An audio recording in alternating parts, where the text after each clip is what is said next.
2018 में one page पे थी एस्टैब्लिशमेंट और पाकिस्तान तहरीक इंसाफ की हुकूमत। उसके बाद वेरियस रीजन है जिसकी वजह से हमें पता है कि फासले बढ़े, लेकिन आखिर में हुआ क्या? जो वोट ऑफ नो कॉन्फिडेंस आया था उस हवाले से इस वक्त काफी दोबारा ये मामला खबरों में है। फजल रहमान साहब ने कहा वो इनिशिएटिव जो है उस वक्त जनरल बाजवा और जनरल फैज का था, जनरल फैज के नाम से अब वो पीछे हट चुके हैं। क्या वो पॉलिटिकल मूव था आपकी पार्टी के खिलाफ, आपकी हुकूमत के खिलाफ, जिसमें आपके इत्तेहादी भी छोड़ के गए, आपके कई और रहनुमा भी छोड़ के गए, या उस वक्त जनरल बाजवा की तरफ से वो मूव था? आप क्योंकि उस वक्त गवर्नर थे, तमाम तर मुज़ाकरात जो उस वक्त हो रहे थे कोalition पार्टनर्स से, एमक्यूएम से, उसमें भी आप थे और मीटिंग्स में भी होते थे आप उस वक्त। जी हम होते थे, लेकिन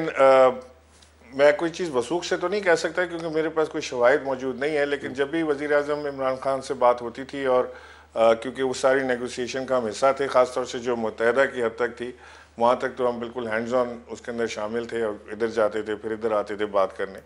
तो उस वक्त हमें ये अंदाज़ा था, खान साहब को भी यकीन था कि ये मूव इसी तरफ से है, बाजवा साहब की तरफ से, और इन्हीं के ईमा पर ये सारे काम किया जा रहा है। जनरल बाजवा की ईमा पे किया जा रहा था, ये आप लोगों की असेसमेंट थी उस वक्त? ये मैंने आपसे कहा कि ये हमारा ऐसा मानना था, या ये समझ लें कि हमारी अपनी पॉलिटिकल कैलकुलेशन थी, जिसमें इमरान खान साहब इस बात पर मुतफिक थे और वो कहते थे कि ये क्या काम उधर से ही जा रहा है। लेकिन मुझे कभी ये समझ नहीं आया शहजाद कि ये डिफरेंसेस आए किधर से, क्योंकि ये तो आपको याद होगा ना कि खान साहब हमेशा, हम लोग भी हमेशा कहते थे जी एक पेज पर हैं और हम मिलकर चल रहे हैं, मिलकर काम कर रहे हैं। आप लोग तो कहते थे फादर फिगर है वो, प्रोग्राम को इम्प्लीमेंट वालिद की हैसियत देते थे आप जनरल बाजवा को उस वक्त। ये तो मुझे याद नहीं, फादर फिगर तो कभी नहीं हुआ, मैंने तो नहीं कहा कभी। ये आप लोगों के रहनुमाओं के स्टेटमेंट है। लेकिन मुझे जरा क्विकली बताइएगा, इसके बाद जो आपकी हुकूमत चली गई और इसके बाद एक एंटी एस्टैब्लिशमेंट नैरेटिव के साथ जो है तहरीक इंसाफ आगे बढ़ी, खासतौर पर इमरान खान साहब ने टेम्परेचर बहुत बढ़ा दिया, जिसके नतीजे में फिर कहते हैं कि इवेंचुअली 9 मई हुआ, जिसमें आप लोगों ने असेंबलियां भी छोड़ी, आप लोगों ने 2 अपनी सूबाई असेंबलियां तहलील भी की।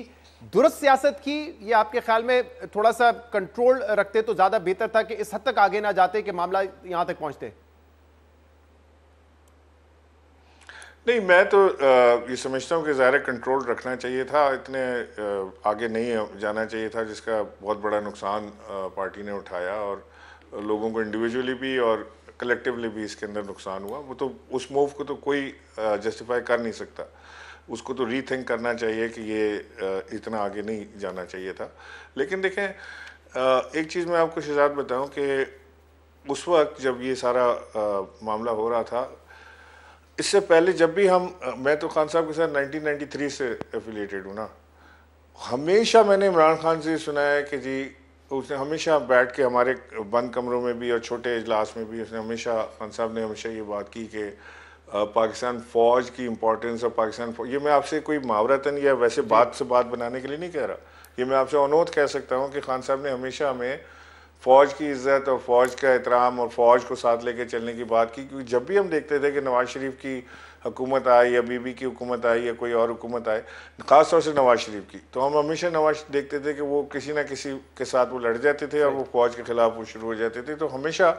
इमरान खान हमें कहते थे कुछ चाहे कुछ हो जाए, ये काम हमने नहीं करना कभी भी।